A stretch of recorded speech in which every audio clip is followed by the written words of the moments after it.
Welcome to our channel. Today we how to subscribe to Meetup for niche networking groups in your industry. Visit the Meetup website at www.meetup.com. If you don't have an account, click on the Sign Up button. Choose to sign up using your email address, Google account, or Facebook account. After signing up, log in to your new account.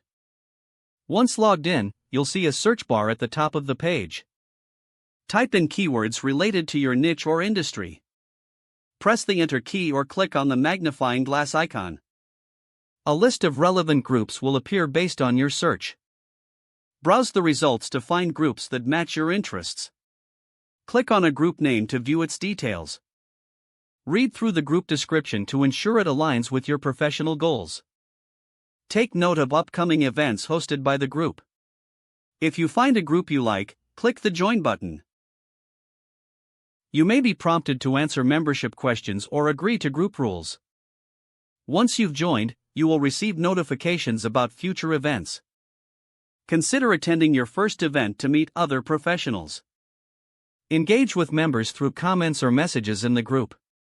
Continue exploring and joining other groups as needed. Keep an eye on your notifications for new events or group updates. Regularly participating will enhance your networking opportunities. If the page does not load, refresh the browser or try again in a private or incognito window. Make sure you are using the correct email address, then retype it carefully to avoid small typos. If your password is not accepted, use the reset option and create a new strong password you can remember. Check your spam folder for verification or security emails, then complete any requested confirmation steps. Enable two-factor authentication if available to improve account security and reduce unauthorized access risk. After signing in, review your profile details so your contact information and settings are accurate and current. If you see an error message, note it down and try again after restarting your device and internet connection. Log out when you finish, especially on shared devices, to keep your account and payment information secure.